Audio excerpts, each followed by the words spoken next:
Peckinpah came up to me completely drunk and up on God knows what and said, "Are you Italian?"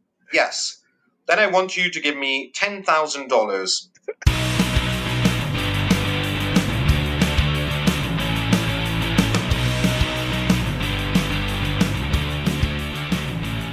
Hello there, and welcome back to the Disconnected. I am here with Eugenio Ercolani, and I'm so excited to do this because last time you were here, it's been, I think we're almost at 9 months, something like that. But last time we were cut very short.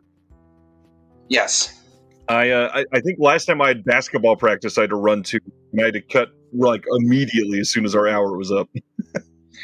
Now I'm super psyched to be here and glad we could, continue our conversation. So how are things been? How have you been? It's been busy for both of us. I've had just some crazy stuff going on behind the scenes for the channel and with some of these labels. But I mean, last time we were talking, you were about to do a documentary. You just released a book. You've got all kinds of films that have been released in the last year. How's your year been overall? Damn. It's been good. It's definitely been dense. It's been packed with events and work. At times a little overwhelming, I have to admit. Slightly frustrating, because, you get to work on a lot of stuff, which is great, but sometimes, you, especially in periods where you're working so much, you want to do things a little better and go deeper, and you look back at some projects and kind of go, oh, I could have done that thing better, and Right. so it's where there's quantity, there always kind of shifts in quality. So the trick is to try to create the highest standard possible. But yeah, so it's kind of keeping everything in check and maintaining that standard as high as possible, which I hope I do. I try to do. So yeah, it's been good though. I can't complain. I mean, as you said, a lot of things happening, a lot of projects. So yeah, life, and it's been even packed on a personal level. I've had a big move. It's definitely one of those before and after years, Yeah, and last time, I think it was like 2 or 3 days later, you were about to embark on that documentary. How'd that whole process go? Oh, yes. Well, that went well. We are, at the moment, we are deep into mix and color, which is obviously the last stage of any kind of filmmaking process. It's kind of stitching up the wound. There's no going back, or there shouldn't. One would hope. But no, it's been good. It was a pleasurable experience. It's definitely it's a kind of a weird documentary because there are basically its grammar is slightly strange. There are 3 different approaches, the linguistically speaking. So you've got kind of a more filmic approach.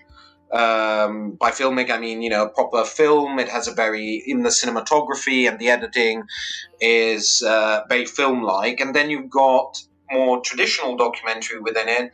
But even there, it mixes up with kind of breaking the fourth wall, if you will, or kind of a more reportage kind of approach. So it's definitely a strange little project, which hopefully will be seen relatively soon. I'd say within the year, it should start circulating.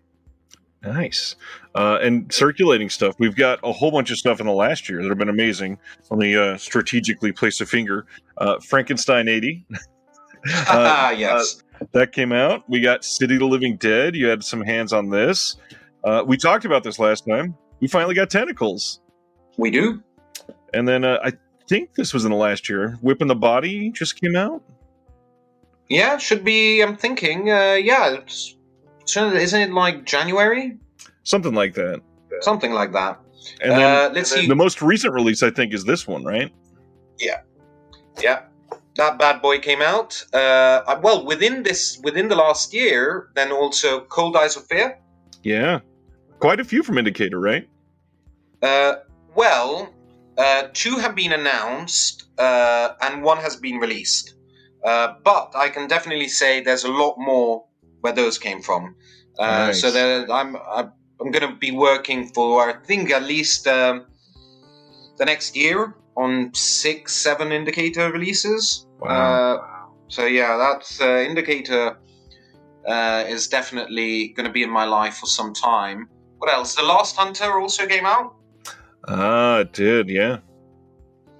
So yeah, quite a few. Cannibal Holocaust, was that within the last year? Oh, absolutely, that one was, yeah.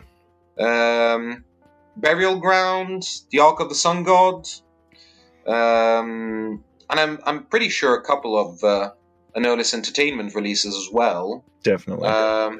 You know, I'm not staring into nothingness. I'm actually looking at a wall full of Blu-rays here, trying to. Oh yes, well, I'm pretty sure Blood Delirium was within the last year. Yes, I think so. It's probably on the cusp. Yeah. It's just yeah. But don't open till Christmas. But yeah. All those dates start to blend for me. I mean, there's so many releases coming out. It's hard to keep a grasp on when everything comes out. Well, to me, stuff comes out when I receive it. So that might take some time. Not all labels are quick on their feet to send me contributor copies. But yeah, no, it's. Oh, of course. Well, I mean, I know this was a big disappointment for English-speaking markets, but The Last Shark, or also The Last Jaws, that was from Anolis Entertainment. That was released as well. So yeah, busy. I've been a busy boy. Very busy boy. And I mean, I gotta say, after we last talked, for the year prior, I'd been seeing a lot of your work, but man, this last year, noticing your interviews, the questions you ask, how you shoot them, I appreciate them so much more. They are a gift on some of these discs. So can you go into your process, like how you try to think through what you want to accomplish when you're interviewing some of these people from 45 years ago? They made this piece that maybe was just a small part of their life, but a lot of people love some old obscure film that was maybe sleazy that they think is a masterpiece. Well, okay, so there's a lot to unpack. Let's start by saying that we were talking about this just before recording. Yeah. I don't see my work as kind of celebrating the film I'm working on. I'm the guy who hopefully tries to tell the story behind the film and kind of give context, both social, political, and of course, relating to the industry itself, and tell the stories of the people who worked on the film, and hopefully in the process also entertain. So I like to think of myself more as a film historian that kind of uses different elements and different languages to be able to tell the story of that film. So audio commentaries and booklets and video essays and of course featurettes and mini docs or whatever it is. And I don't. I'm interested more in what's around the film. It's great to work on a good film and a film I appreciate on an artistic level and creative, but that doesn't necessarily guarantee, for me personally, entertainment or necessarily anything particularly interesting to say. I've worked on some films that are terrible, are absolutely fucking terrible. But it's amazing that they were made. It's interesting to know how they were made, what kind of market there was, and I think this relates also to the big fascination people have for some films, is because it's not just nostalgia. It's because watching that could never be made now. It's Right. really, and even if it was a film that's only, let's say, 20 years old, 25 years old, 30 years old, it's a completely different world culturally. The social and political tone is completely different. The market has changed radically. And so there is an element also of transgression, to be able to watch these films and kind of, remain in awe that they could be made in the first place. And they actually had a market and were released in cinemas, and they were part of the mainstream flux of production. So there's that element as well. So to me, I approach every film with, first of all, balancing out what I'd like to do with what budget and turnaround and deadlines actually put me in the position to do. And unfortunately, those two things can be extremely different. Sometimes you're given 2 weeks and very, very small budget to be able to put together extras. So, this is my full-time job. So, I have to try to, get everybody who's worked on it on the extras paid. Cut out something for myself, but also do something which will make the consumer will make who buys the release happy. So I have to combine that. But relating more to what how I approach the content, I like to think, and this is very much not up to me to say, but I like to think that I think a little bit out of the box. That I try to deliver something that is slightly different. So I try to interview, trying to deliver the name, the cult name, that you want to see in that release. But then I try to put somebody who's never been interviewed or never been interviewed on that film, and in that sense, I'm happy to say that I gave a voice to people that literally have never appeared on video, on camera, like recently Alberto Moriani, the editor, a very prolific editor from the early 70s onwards. He's worked mainly for Dania Productions and he's worked with pretty much everybody that went through Dania, from Tarantini, Lenzi, Fulci, Margheriti, Girolami, and he'd never been interviewed. Nobody had tracked him down, so I'd like to go and look for people that are a bit different from what you'd expect. As far as the interviews go, it really comes down to 3 main rules I give myself, which is no director, or no personality, talent, whatever you want to call it, actually likes, within the context of an interview, a fanboy. Nobody likes a fanboy. Right. Fanboys are great. Fans in general, they're great, but that's not the context they want. Somebody like that. They don't want to be interviewed by a fanboy. They want somebody who definitely appreciates their work, but it can get awkward, I think, for them to have someone who's there kind of telling them how great they are all the time. Right. So my approach is I try to be as detached, kind, and try to kind of put myself on their same wavelength, try to figure out what their wavelength is and adapt. So, if I feel there's somebody who needs a little, bit of ego patting, then, I'll throw out the compliment to try to make them relax. If they're very detached and, they're very formal, then, I'll behave consequentially. So I'll try to adapt, but fundamentally, I want them to feel comfortable enough so they can talk. but I want them to be a little bit on their feet. I'll always leave the, I'm not interviewing, obviously, Saddam Hussein, so, they're not going to be, dramatic questions, but there are always a couple of questions that I know might piss them off. And, sometimes I deal with very prickly personalities, and so I leave those questions right till the end.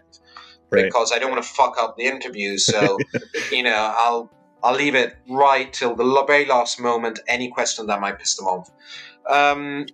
And I don't prepare questions. I don't go there with sheets of paper. I don't, I usually, I know what they've done, and I think, prepared enough to interview them. If I'm not, or if I feel that I need some, prepping, I will do that. But, I want to be looking in their eyes the whole time. I don't bring notes, and I don't bring questions, and also I never write them down, for one reason, that once I've written down a question and I've written a list, my mind will go back to it, even if I'm not in front of it, and actually I'll lose opportunities rather than actually gaining something. Yeah. If I'm there kind of thinking, but I had to ask that question, but I'm not actually listening to what they're saying. And also, very last, I said 3 rules. I probably said 10 by now. But anyway, let's say the third is not to have an ego. This is not about you. This is about them. Right. And I kind of smile a little bit when I especially when you read them in magazines. Interviewers really trying to show the person they're interviewing how intelligent they are. Giving elaborate, why did you do this? Because you connected it with that. And, did you take inspiration there? And it feels very ego-referential. It feels very self-referential. You know what? Best questions are the simplest. It puts the person, the interviewee, in the position of actually expanding on their thoughts. If your question is way too restrictive and you're asking something super specific, they can answer yes, no, or if they're a person pleaser, they will just say yes to whatever theory you are giving them because they want to make you happy. So easy, simple questions, and then it's like an onion. You go tighter and tighter, but start. How was it working on that film? How was it? How did you find yourself with this actor? Why did you choose that actor? And then you kind of go deeper, and then you start asking the specific questions. But always, leaving them, they have to feel they're at the center of things. It's not about the person interviewing. I think a lot of people forget that. Right. So yeah, those are my rules. Don't know if any of that actually answered your question. Well, on that note, I've noticed in about 5 or 8 of your interviews, you have this one brown book in the background. Is that to symbolize the? I'm just kidding. Just to go off of the. But yeah, it's that's pretty much that. That is in a very big nutshell my approach. But at the end of the day, it's it comes down to who you're interviewing, why you're interviewing them, and it's always a bit tricky because you deal with a lot of really unpleasant people as well. I mean, and I don't censor. Right. Right. Whatever they say goes. Unless they specifically tell me, and I'm obviously they sign a disclaimer at the end. So if they tell me, could you cut that out? Of course I will. Whatever they ask, I will do. But if they don't specify, it all goes in. They're big boys. They take responsibility for what they say. So unless there is actually an exception, unless I have a feeling, because I interview obviously a lot of very old people, right. That they're not completely with it. You know what I mean? You know, they're losing a bit touch with reality. There's a senile spot there. Then I will be careful about what I keep in.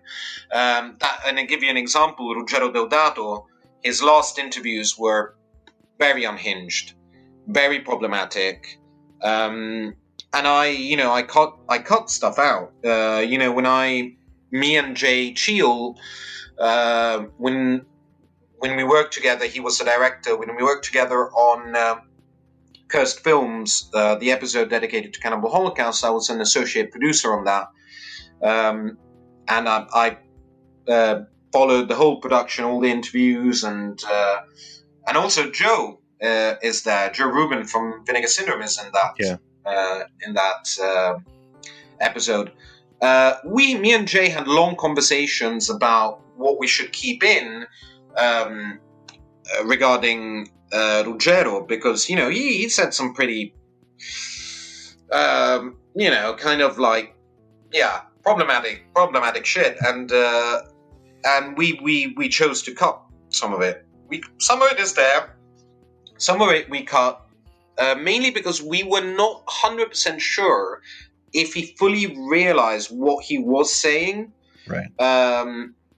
And I don't want to take advantage of somebody's age or mental health, so I'd never do that. But that aside, whatever they say goes in.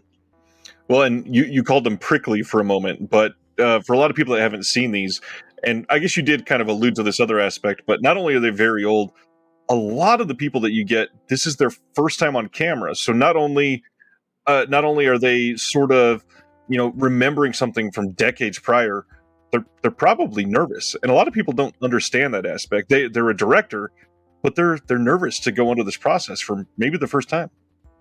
No, there's some are you get two kind of problems, because people who I prefer actually talent who has never been in front of the camera.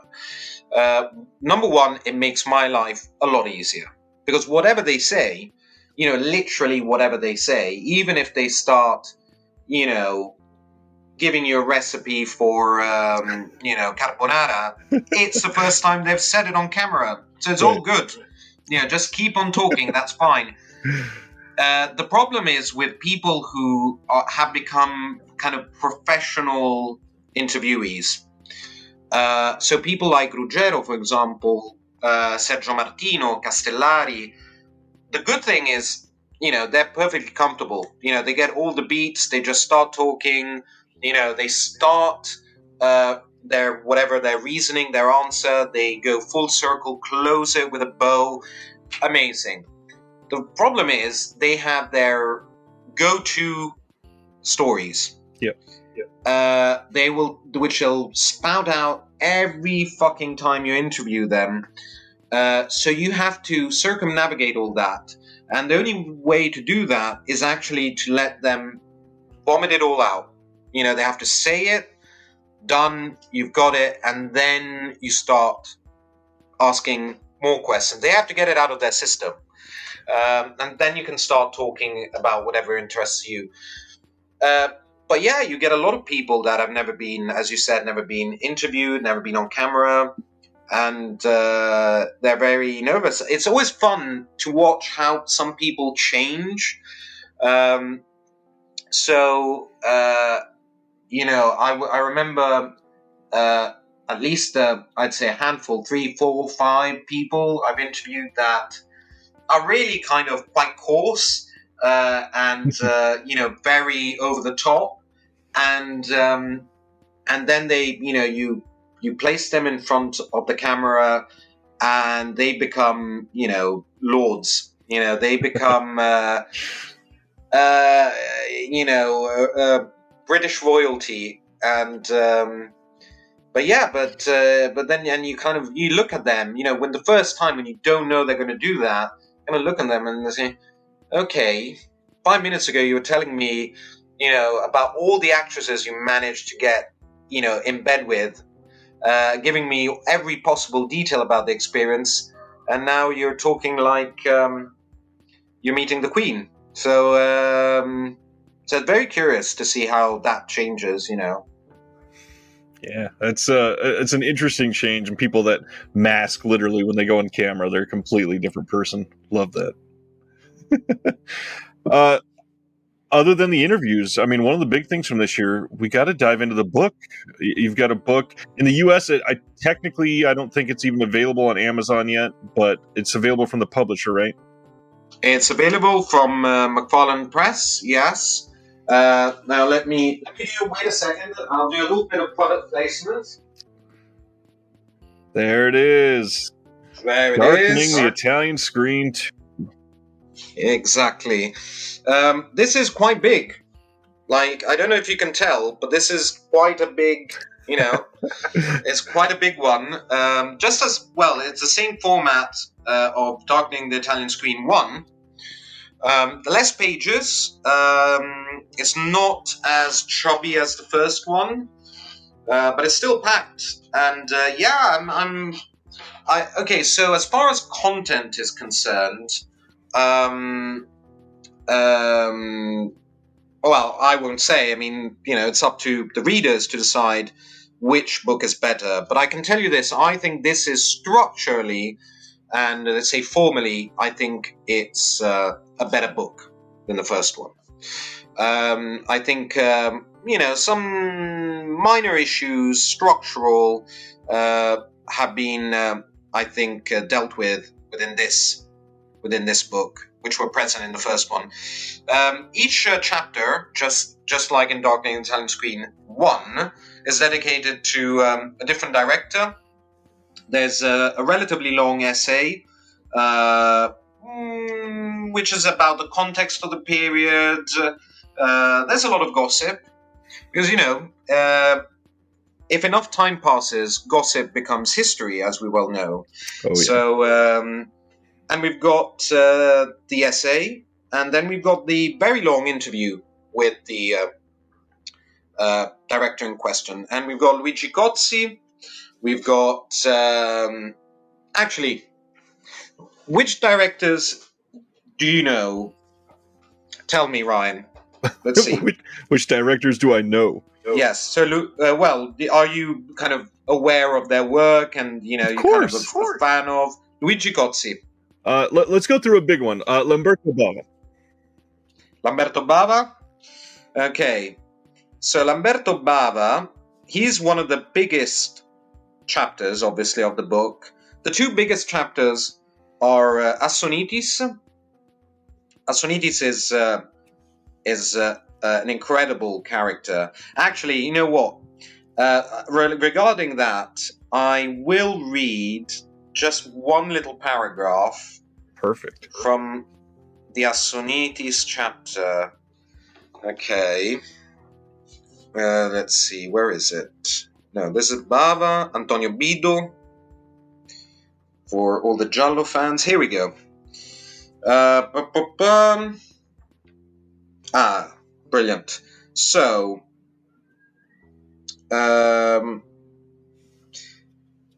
you are, I imagine you are aware that Assonitis kind of produced. Well, in that case, he didn't actually direct anything. He did, I think, one scene. But anyway, he's the producer of this film called The Visitor. Of course, The Visitor, yeah. Which was released, I believe, from Arrow. Arrow Video released that one. I think so, yeah. Brilliant. Actually, I'll make you choose.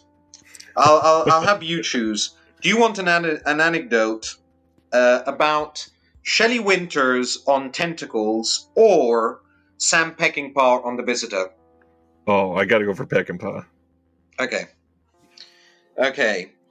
So this is the answer he gives me when I ask him what he thought of Sam Peckinpah. Sam Peckinpah, for anybody out there that is not aware, has, I would say, a cameo. I wouldn't define it a role. Has a cameo in The Visitor. I'm not sure I should answer your question. You won't like what I have to say. Anyway, I met him at a party. I had been invited by my casting director, and he was there with his manager. Peckinpah came up to me completely drunk and fucked up on God knows what and said, "Are you Italian?" "Yes." "Then I want you to give me $10,000. Uh, I answered, "I will if you play a role in my next film." He accepted, but on the set it was a dramatic situation. He had to work for 3 days. He was meant to be a doctor, if I remember correctly. Ah, yes, a gynecologist. He had an incredibly intense face and could have been a great actor.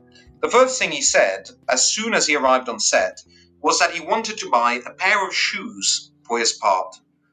I sent him shopping with the costume designer.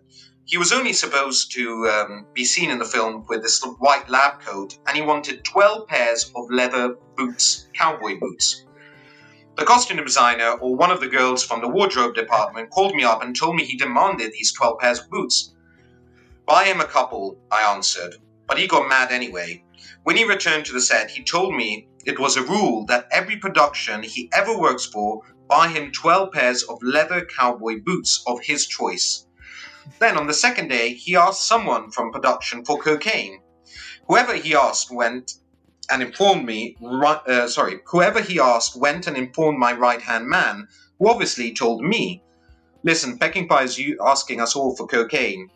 Not only isn't he going to get it, but if I discover that anyone from the film is passing him drugs, I will fire them on the fucking spot." Not finding any alliance with my assistants, Peckinpah came to me. "In all my contracts, I have this clause, you see?" He showed me some old contracts where it said that he could have a certain dose of cocaine per day. The word cocaine wasn't actually used, but the meaning was clear. He got pretty mad when I continued to refuse. Quite menacing, actually. Maybe to spite me, he told me that he was going to change the dialogue of his scene.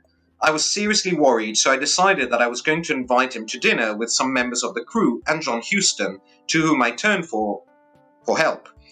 "Listen, John, Peckinpah is driving me crazy." Peckinpah had great respect and reverence for Huston, keep in mind, so I thought his presence would help him calm down a little.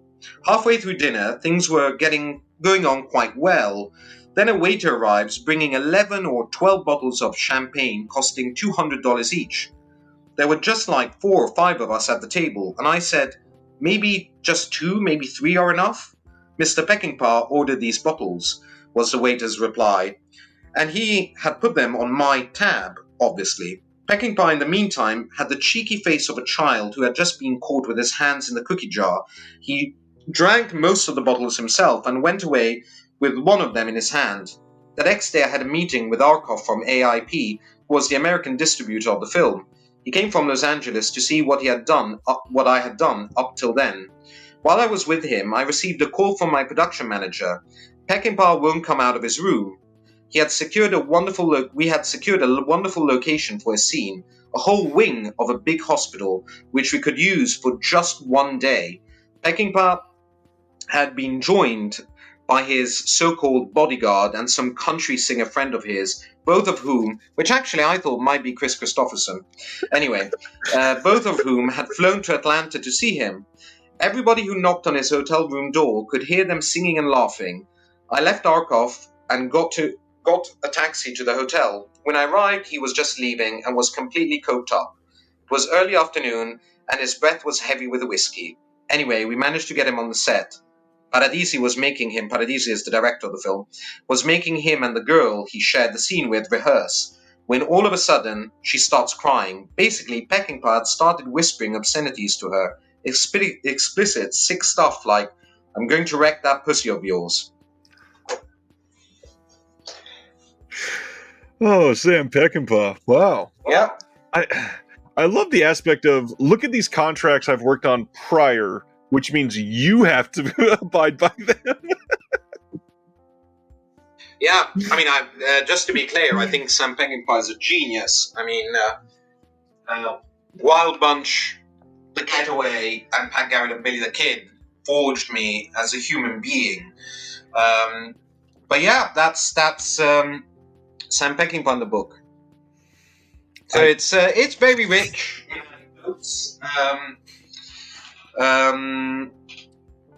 I mean, I'll give you a little preview. Shelley Winters, Sonitis, says during the interview that he reached her at her hotel room and found her chasing one of the production assistants around the bed, expecting sex. Oh man, I gotta get this book.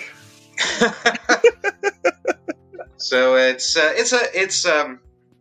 It's fun. There are a lot of very colorful anecdotes, but hopefully there's also the context of the time and how certain projects came to be, and basically what I'd like people to understand is actually how layered the Italian film industry was, and at the same time how different it was from the United States, because you've got Hollywood, at least, has a studio system. We never had a studio system. There were studios, but it's not a studio system. It's a very very different kind of production milieu. It's it's more about powerful producers, smaller producers, middle range producers, but it really kind of all combines and flaps and onto itself. It's much more chaotic and confused than people think, and at the same time, we're genre directors. Worked on completely different planes at times. I read sometimes essays, in which Bruno Mattei, Claudio Fragasso, Lucio Fulci, Fernando Di Leo, Corbucci, Andrea Bianchi, they're all put in this big primordial soup, where actually they were working on completely different planes, different kind of producers, different budgets. It's a lot more stratified than people think. So hopefully this book starts kind of explaining that a bit. Well, and obviously, if you're just getting into film, especially Italian film, I understand not understanding the vast differences, obviously, but it's really difficult to look at somebody like Fernando Di Leo and say this is the same as Sergio Corbucci. They're very different, obviously. Very different. Very different. I mean, Fernando Di Leo, for example, he's considered one of the masters of Italian noir, but he was working for most of his career very much with restrictive budgets. Corbucci, for example, is somebody who was able to really, he was an A-list director. Right. He was working with big stars, so much so that he even worked with some of the biggest names of the Commedia all'Italiana, Vittorio Gassman, for example. He was working really at, he was one of the better paid directors of his generation. He was still considered a genre director, but definitely one of the most respected ones. Fernando Di Leo, I think with Di Leo, it comes down to two elements. I think on the one side, he came from very experimental. He was a writer, first of all, writer very much active. He also worked with Corbucci as a writer. He had a hand, although very superficial, also in Django. The real writer of Django is Franco Rossetti. And he has a chapter dedicated to him in Darkening the Italian Screen 1.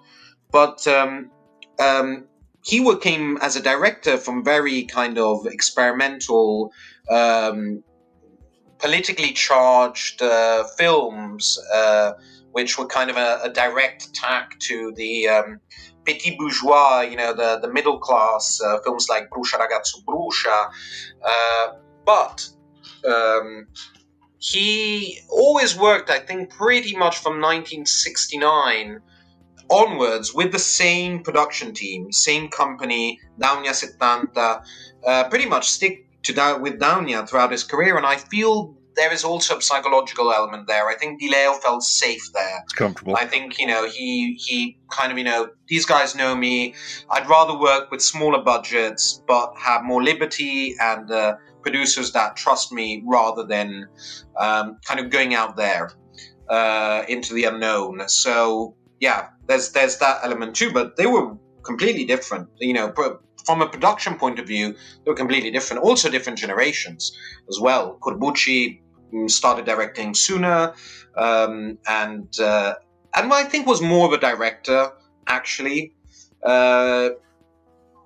This is a hot take. I don't think Fernando Di Leo is a particularly good director. I think he's a very good writer. I think he's an excellent writer. I think his scripts are innovative. They subvert the genre.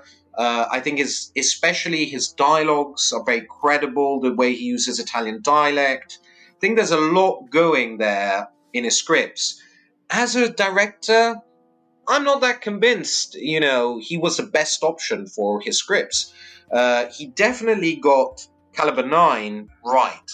That's a great film. But even that film, there's some parts which are perfect, apart from the music. But, just the composition of the scenes is perfect. They're really focused.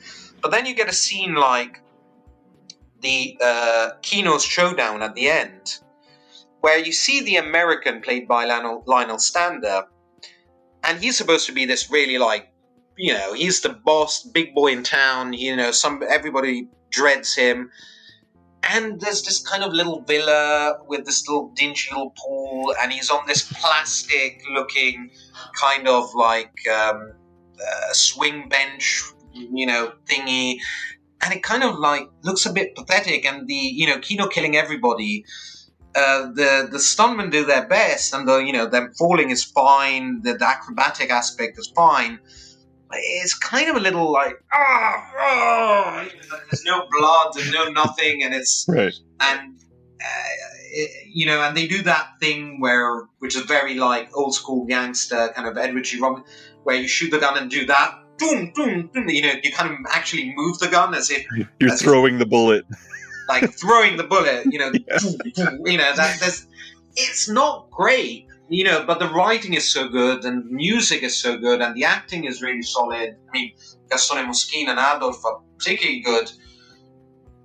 But there are moments where you kind of see Di Leo kind of, not putting a lot of focus in and a lot of thought in the staging. Right. Corbucci is a far better director. I love Corbucci. Corbucci is really a director, and apparently not a very good writer, and I don't think he pretended to be. He had a team of writers he would use throughout his career, Rossetti being one in the 60s, and then many others, among which also Mario Amendola and his brother Bruno Corbucci. But he was really at heart a director, where I think Di Leo was much more of a writer. My mother made 3 films with Di Leo as a script supervisor. She was the script supervisor on Nick the Sting, The Boss, and Rulers of the City. I like Nick the Sting a lot. Nick the Sting, you like it? It has charm. I mean, out of these 3, I would definitely say The Boss. Yeah. But no, Nick the Sting is definitely a charming little film. I mean, but she kind of, said he had very clear ideas of what he wanted, got on set, got on with it. But, he wouldn't waste any time.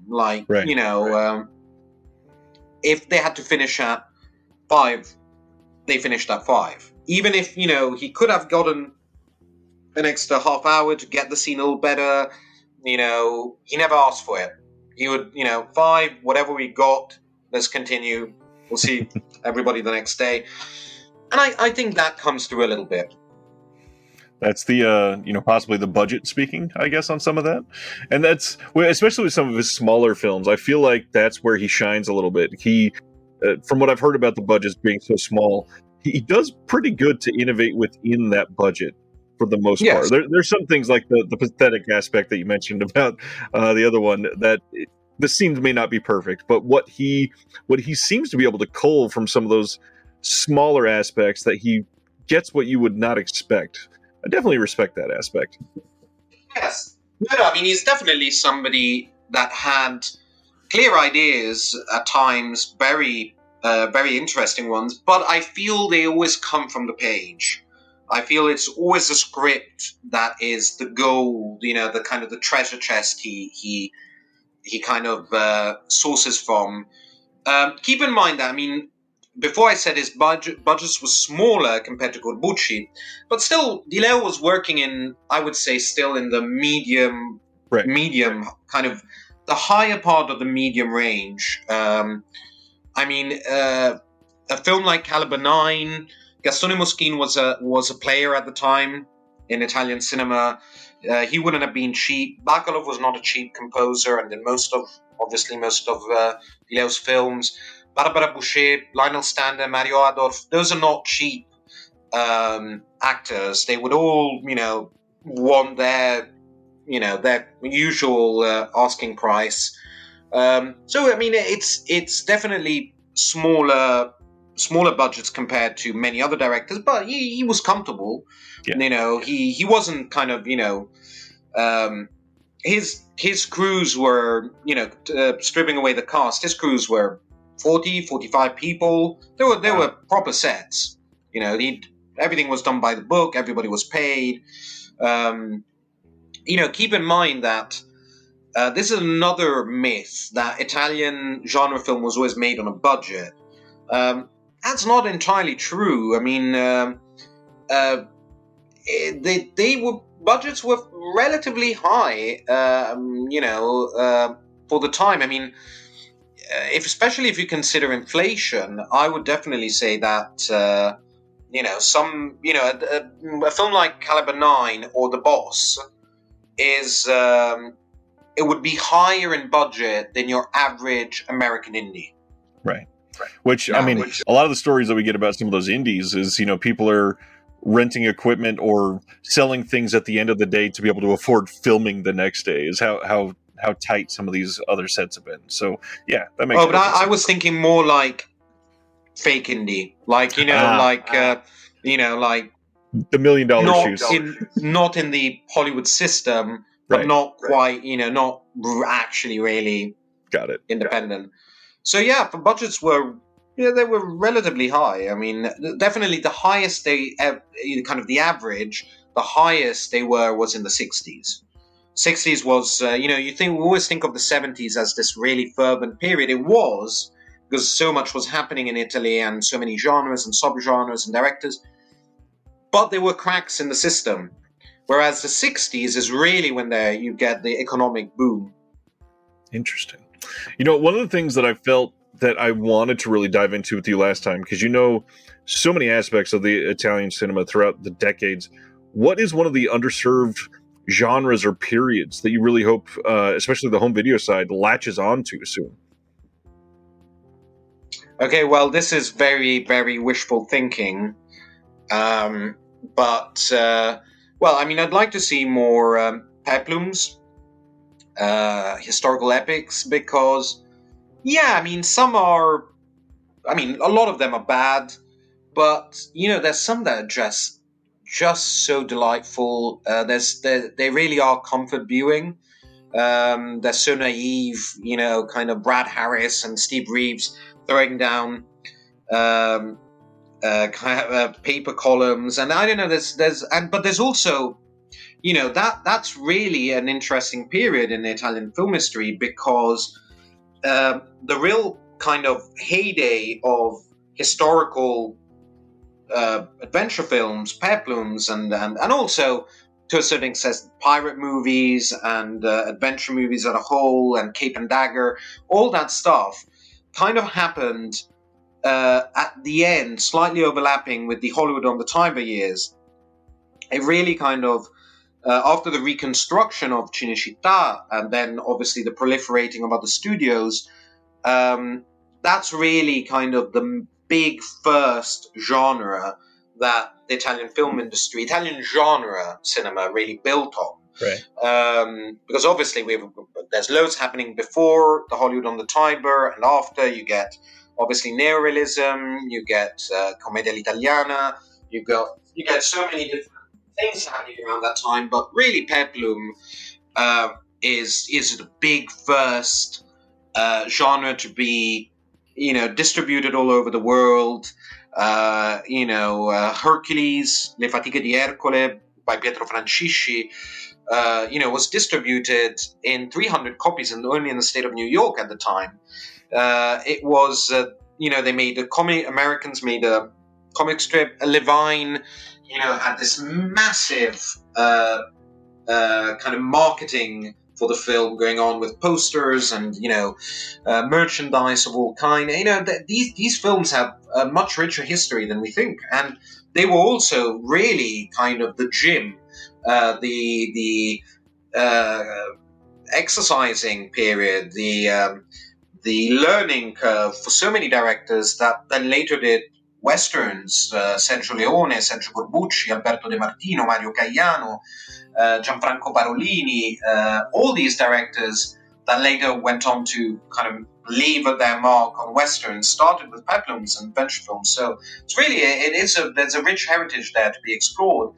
And the home video market has really kind of just touched the surface.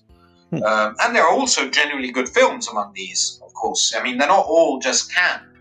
There are some genuinely good, solid films. There isn't quite a genre. I'd say that I'd like to see more westerns being released.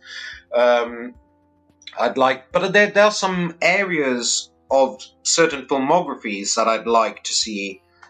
Lucio Fulci, for example, everybody's rushing to get every single Fulci film out.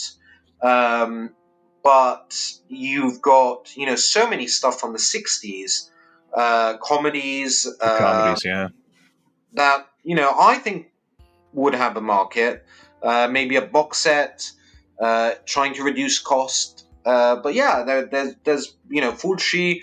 But pretty much every director has, loads of films that still need to be released. I mean, the usual suspects. I mean, Deodato, Castellari,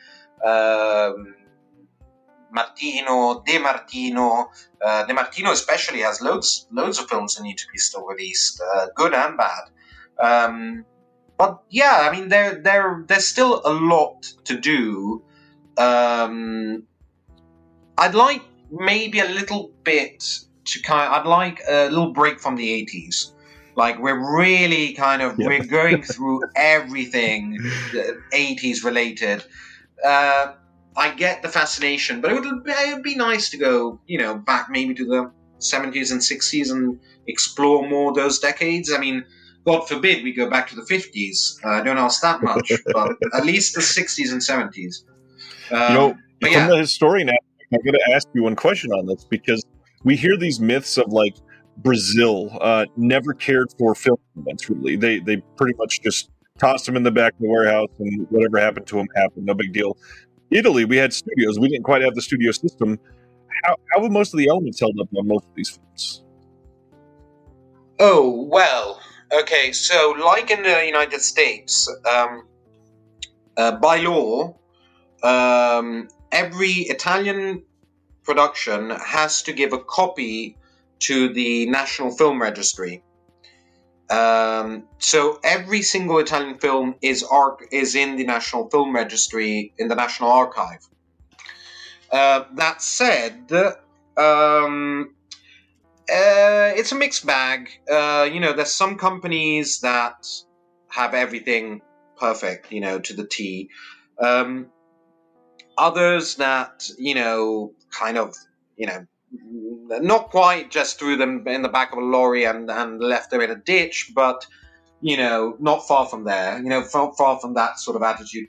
But actually the major problem with dealing with finding films, is not so much how the masters are, but on kind of unfolding the legal issues with the rights holders. That's the major issue, really. The masters, generally it's more a question of retrieving them from the archives, but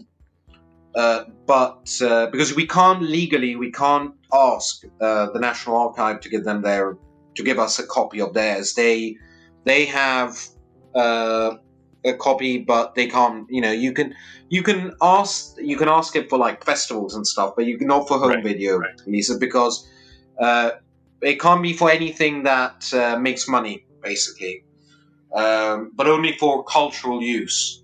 But yeah, no, I've never had a problem finding the masters. Sometimes the conditions are bad, but you can work with them. Especially big labels like Vinegar Syndrome have, they have their own lab. They have a very, very good operation going on. No, the issue is really the rights holders. It's a mess. It's really a mess. Even trying to understand who owns the film sometimes is a mess. So that's really the added value I bring to labels is more that, I think. Well, and you're literally the boots on the ground for a lot of these people to find out timelines, literally the chain of who held these rights when and who currently owns them. I can't imagine trying to go, for somebody that happened to own it in the 90s, we'll say, and they don't realize that they don't own it anymore. The legal aspect of that is just, I'm getting a headache thinking about it now. Yeah, it's a pain in the ass. I mean, you have to deal with a lot of people, and the problem is that the first thing is understanding who owns it, and that can be difficult. It can be really difficult, sometimes impossible, or it can be easy. But that's the first one. That's the first obstacle. Second obstacle is actually getting an answer from the company, production company, archive, whatever it is that owns the film, and hoping they know where the master is, right? Because they might, have all the paperwork and own the film, but they might not have the elements. So you get an answer from them, and often the bigger the company, the more difficult it is to actually get an answer. Because, say for example, Mediaset is a huge multinational, and they own thousands of films. Right. They don't need money from a label. You are more of a pimple on their ass. They are just annoyed. The I don't know, 5,000, 10,000, 15,000 euro, 20,000, or even if it were 50,000 euro, they're going to earn from that. Doesn't make any difference to them. Yeah, it's pennies. They don't care. They're earning millions. These are massive companies. Like Mediaset is like, it's like going to ABC. It's like BBC, or they're huge companies that own cinemas and TV channels and various sub companies, and so they don't care. So that's the second obstacle. And then getting them to communicate, because I have to kind of go, okay, stay there. I have to go and get the label, drag the label, make them talk, and then hoping they'll find some sort of deal, because if they don't find a deal, I'm not getting paid for all the work I've done. Right. Because I only get paid once the deal has gone through, and then I get my finder's fee and fixer fee. But so yeah, it's a long process sometimes. I mean, sometimes you get really lucky, and it's bang, a week, found everybody, everything's signed, and we just go on. But other times it's it's a pain in the ass.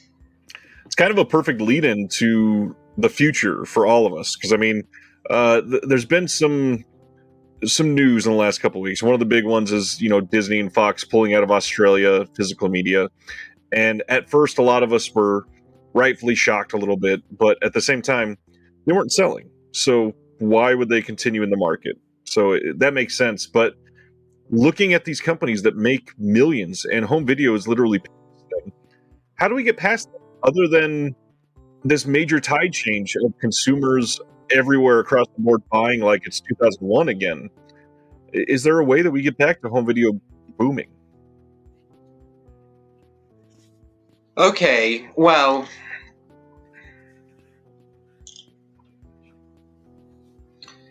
this is what I think. I think we'll never go back to the boom of the DVD era. We'll never go back to that, or the initial kind of geyser of enthusiasm when Blu-rays came onto the scene. I don't think we'll ever go back to that I agree. market. That's done. You know, it was great till it lost it. We won't go back. On the other hand, I don't think physical media will end. I don't think that it will. It will finish. I think it will continue. I think it's probably going to become a smaller, I don't know if to call it an industry, but let's say a market slightly smaller than it is now. I think within the next 5, maybe 6, 7 years, we'll see a few labels dying off. Oh, yeah. And there might be some big ones as well in the mix, kind of, closing their doors. But I think physical media, generally speaking, will survive. I think there are enough people out there. And I think we are noticing, generally, I think we are noticing that even, although we're not talking about relevant, maybe crucial numbers, there are still, we can register younger people buying physical media. Yeah. I don't know if it'll make a massive difference, but it's definitely there. It's something that is happening. And I think that relates to the fact that, you know, streaming, which I use streaming, by the way. I mostly TV series. I'll watch TV series streaming. But, you know, I think a lot of people kind of really believed what streaming services were selling at the beginning, which was, you know, we're going to give you this library. It's virtual, but it's in your home. You can access it when you want. That's not true. It's simply not true. Titles get taken away. You know, I'll give you an example. I was, with my partner, I think it was around Christmas last year, and her younger brother, had never seen 28 Days Later by Danny Boyle. So it's a good film. Yeah. I wanted to show him. It was nowhere to be found. Nowhere to be found. I found 28 Weeks Later. It wasn't anywhere. It wasn't on Disney. It wasn't on Netflix. It wasn't on Amazon. It was nowhere to be found. So we're not talking about some niche film. We're talking about, a major film owned by 20th Century Fox or Fox Searchlight, whatever it was, by Danny Boyle. So films get taken away. The quality is not great when it goes to older films. In fact, it's pretty shitty. Speaking of showing films, I was shocked and appalled to discover that my partner had never seen The Secret of Nim. She's younger, to be fair. She's slightly younger than I am, but so I had to, I had to solve that problem. So I showed her The Secret of Nim. What an amazing fucking film is that? How long ago did you see that? It's probably been a good 5 or 8 years, but yeah. That's not too bad. Yeah. That's not too bad. God, that film destroys me emotionally. It just that Land Before Time and Watership Down. I mean, I will break. Those anyway. So the quality was shit. I showed her The Secret of Nim, and the quality was appalling. It was like a bad DVD, basically. It was DVD, kind of 2003-4 quality. So streaming services have, sold us this illusion initially, and people, I think, are starting to appreciate what physical media brought. And obviously, there are some kind of physical media activists out there, among which even directors, William Friedkin, who, as every single human in the world knows, has just passed away. He was, a big supporter of physical media. Oh yeah. And Guillermo del Toro has gone public about, Many times. he's been very vocal. So, I think people are starting to appreciate, not to mention the fact that, you get so much more, with a Blu-ray. And I know for me and you, and for most people listening, that's kind of obvious. But I think people had forgotten that. I think a lot of people have kind of went, wait a second, yeah, I spend whatever, €8 or $10 or $15, but I get languages, I get subtitles, I get extras, I get a box set, and nowadays, with really kind of the boutique labels kind of leading the way, you get even more. You get sometimes a soundtrack, you get posters, you get so much more. It becomes and I think that's the major difference we're seeing. I mean, before you had independent labels, Anchor Bay, and during the DVD era that did that very well. But I think now it's really the standard. A Blu-ray, a release, a 4K, whatever it is, but a release has to be an immersive experience. Yep. You kind of, you buy the film, you watch the film, and if you kind of go through all the extras and the booklet and the commentaries and the video essays, you end up having a very clear, rich idea about everything attaining to the film. It is a full immersion. I think that was the case even in, with DVDs, but it was more some labels doing it. Whereas now I think that's kind of the standard.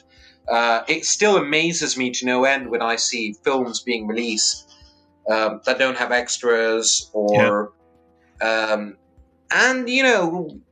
a lot of labels have died off because they didn't really adapt to the times, and as much as I was sorry they did, die, they could have maybe had a fighting chance if they had actually adapted more to what people want, which is an immersive experience.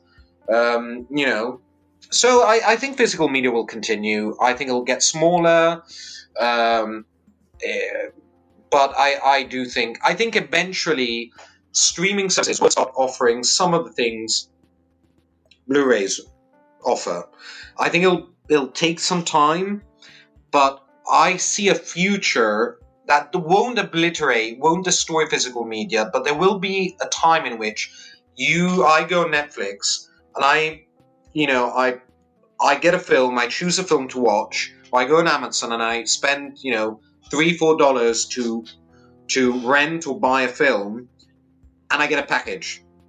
I get a making of, I get a featurette, I get a little package, maybe not as big as the kind of extras compartment of a Blu-ray, but still, I get a little bundle of stuff. And actually, that's already happened. I don't know about other countries, but I'm pretty sure it's the same. In Italy, on Amazon, you can rent Alien, the original Alien by Ridley Scott, and it comes with 3 making-of featurettes. Oh, nice. So I think that will happen at some point, but I don't think that's enough for physical media to disappear. I think it will continue. Right. It will persevere. Some labels will have to up their costs in time.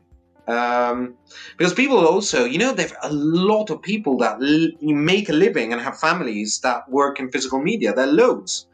Graphic designers and editors and content producers and in-house producers.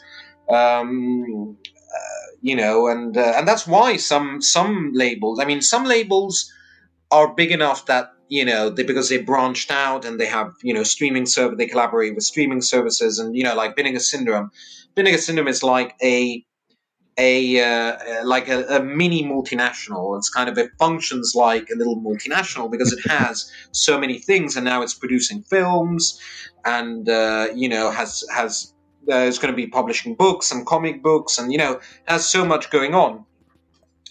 But so many and so they can afford. They have in-house producers and graphic designers. They're even hiring now, for warehouse workers and stuff like that.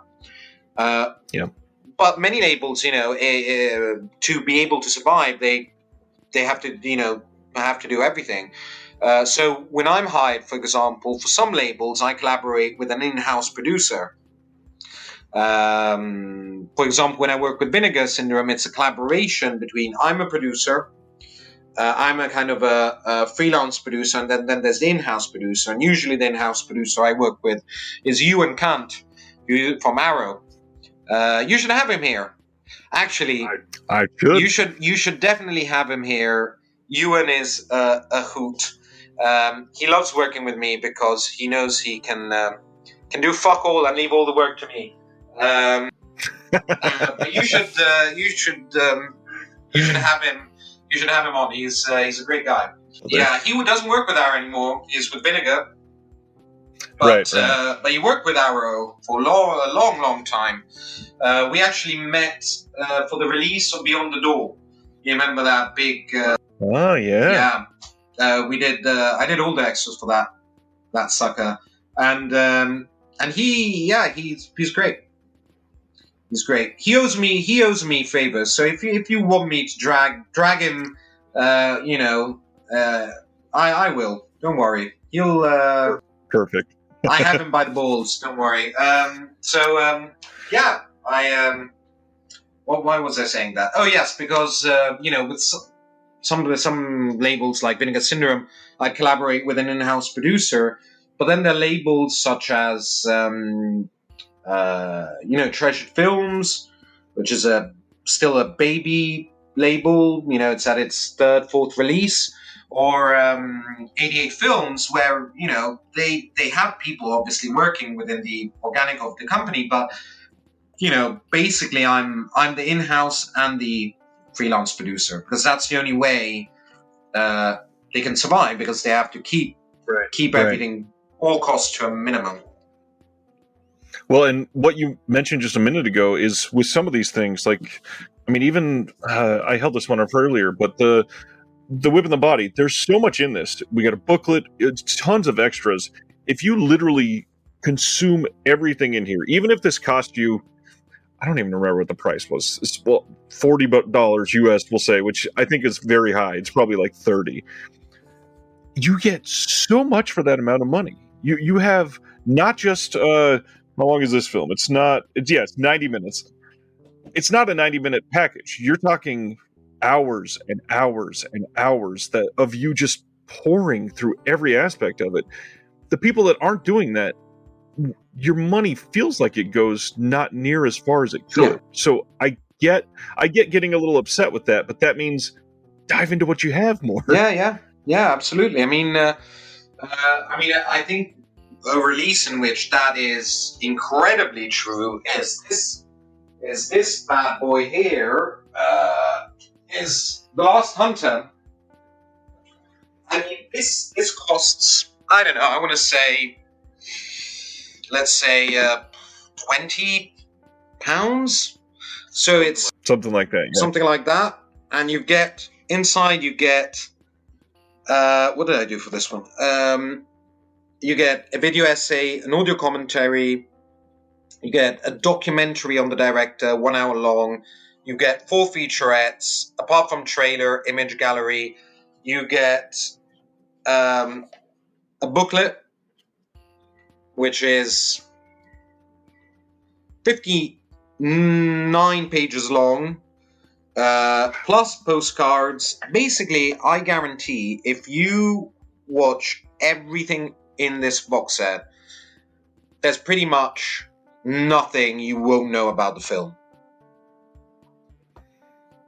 It's so amazing that some of these movies get that amount of love, and that one's especially true because it was the first release from a brand new label. I mean, the amount of love and attention and like setting off on the right foot that they did with that was just perfect. Yeah, I mean, that's I think one of the differences is what I'm noticing, with the labels like Visual Vengeance and Treasured Films and Vinegar Syndrome is that there's no cynicism.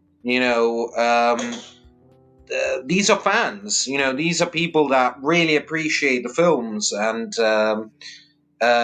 they their perspective is that of fans. And it was it's quite remarkable also, and I think the legacy of a lot of boutique labels is not so much. I think kind of. I think they're unsung heroes because they managed to really, more than any director or film historian, they single-handedly, in many ways, threw light on so many different films and genres. And I mean, if you go to FOP in London, which is I don't know if you know FOP. It's a Yeah. and which is kind of my favorite place to go when I go to London. It's fun. You see like Ruggero Deodato section. You get an 88 film section. You get an Arrow section, and you get I was looking at recommendations. Many shops will have like a section where each person in the shop that works within the shop will kind of recommend a film. And there was so much like stuff that I'm sure they had never seen before a boutique label had released it. There were so many kind of quirky choices, and it's just quite amazing how much they have done for cinephiles, really, so many boutique labels. And especially, regarding kind of the immersive quality of the releases, now you get this, these box sets that have everything inside it of a certain director. You'll have nearly a complete filmography, and so you get basically kind of a lesson in film history, in a way, like a chapter of film history in a box set. So, boutique labels have done so much more than just, give us nice editions of films. They've that's why, that's what I try to do is because a lot of labels, will come to me and kind of go, what do you think will work? And recently, unfortunately, I can't announce the titles, but I managed to get Vinegar Syndrome to buy and release 2 Italian films that have never been released on Blu-ray, and I know there's a market for them. I'm really hope they do have the success they deserve. They're not great films. They're good fun. They're far from being masterpieces, but this director has had no love on home video at all, even in Italy, has no love whatsoever. And to be able to, do that, something new, this is a new director, and the idea that somebody, might watch it and might love it, he might become, because of these releases, somebody's favorite director. In 5 years, somebody might say, I just love the cinema of this guy. And that's only because, they have been pulled, these films have been pulled out of the shadows thanks to a label. Yeah, that, and then the other streaming thing that it would benefit us to bring up a little bit is there's still a lot of assumptions with streaming. The easiest one to bring out is strong internet. There's still billions of people across the world that don't have access to good, strong internet. So they either deal with buffering, they can't get strumming at all, or it's just the worst quality possible. Yeah. Oh, yeah. There's that issue as well. And also, I'll add to that, there's also something, there's something more human about the release, about holding a release. There is, there is this idea that there's the kind of very new age idea that, you know, you shouldn't be tied to objects. You know, you should be tied to experiences and people. Bullshit. Objects are super fucking important because they are an expression of how we feel, because they're tied to people, they're tied to situations, we project on them, and that's not necessarily a bad thing, you know, because we are, you know, beautiful creatures because we give meaning to things. You know, we humanize teddy bears.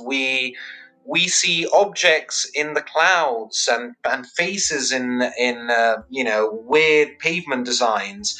You know, we are inclined to make things a reason to, you know, a medium of expression, and they're objects that are not just functional. They're not forks and knives. They're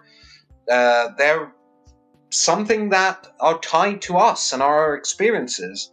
You know, I don't know about you, but you know, I still have some. You know, as I upgrade stuff, I sometimes give away or sell or throw, depending.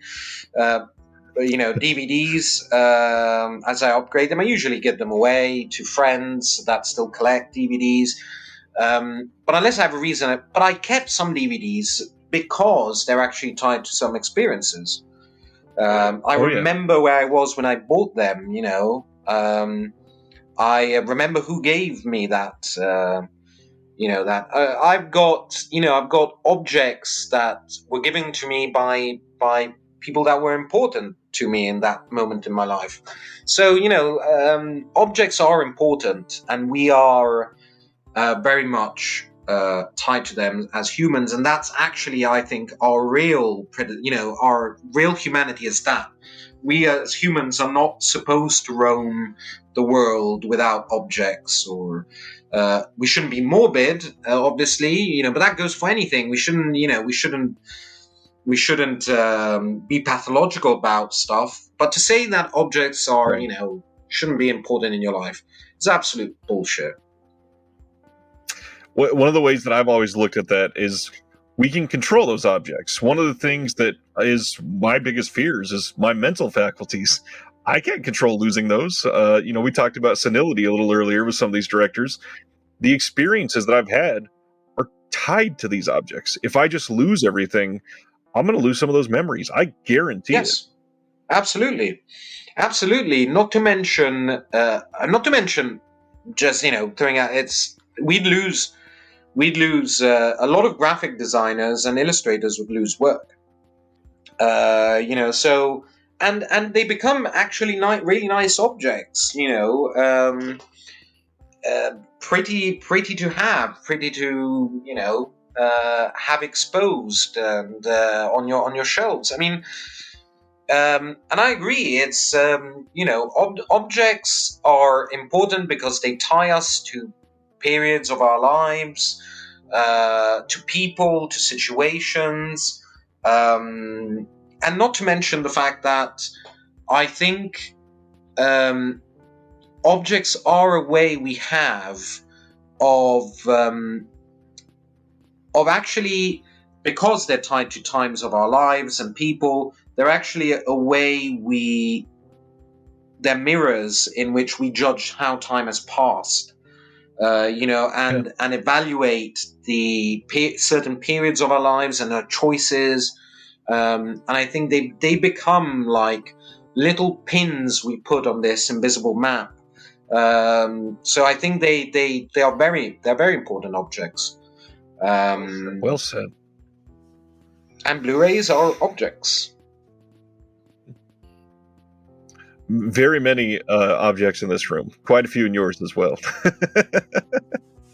Well, this has been much more productive than last time. And the last thing we went through on the last conversation is what was coming up for you. Anything coming up on the horizon that you want to share that you're excited about?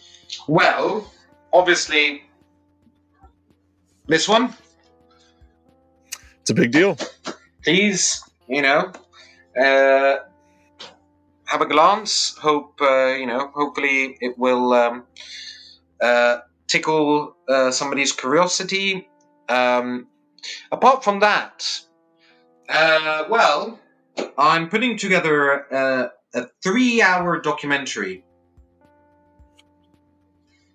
which will be released directly on an American physical media label. Interesting. I can't say more, but dang it. Yeah. And then what else? That's pretty much it. I mean, I'm working on already. loads of stuff. I mean, loads of stuff. Right. September will be packed with announcements.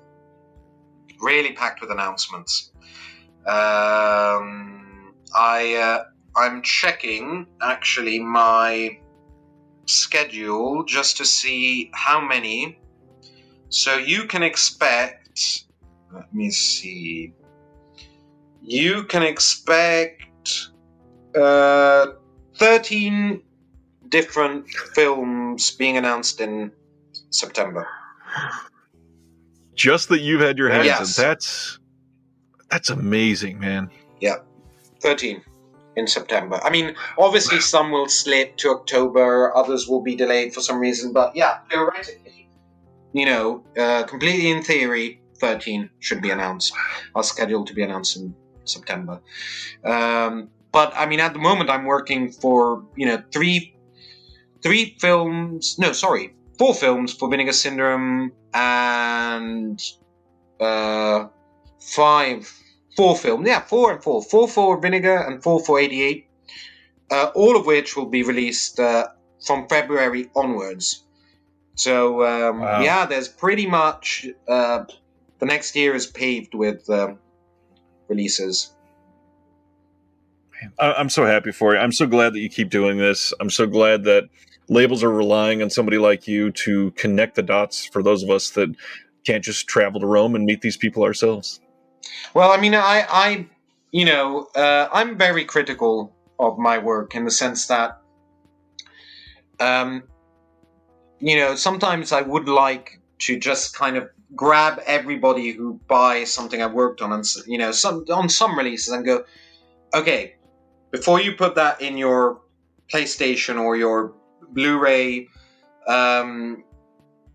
please remember I had 1 week to do this. That's what I'd like, or I had whatever this ridiculous budget to do. You have to cut corners sometimes to make things happen, and it gets messy. And sometimes, as I said, where there is quantity, there are going to be shifts in quality, and it's my attempt is to keep the standard as high as possible despite that. But it is complicated. I look back to some stuff I've done and I cringe. I mean, been doing this for 6 years. The first 3 I was ADing as well. I was an AD in Britain and in Italy. I was working on films in both countries, and so this was kind of a side job, and then it became full-time my 3rd year. But I will look back at the stuff I did during that period, and I kind of really cringe. But it's a mixed bag, and hopefully most of what I do is appreciated. At the end of the day, if people who buy it are happy, I'm happy. That's the bottom line. I'm just a humble servant. Wow. I love the philosophies behind this. You're doing great work. Appreciate you. Thank you. Very much appreciated. And thank you for, spreading the good word. So it's the least I can do. Same sort of thing, bringing some of the human aspect. I mean, some of these interviews, some people won't check out, but just seeing the face behind them, it might intrigue them into a way that now they will. Very true. By the way, is that Carrie poster? Is that is it a poster or is it?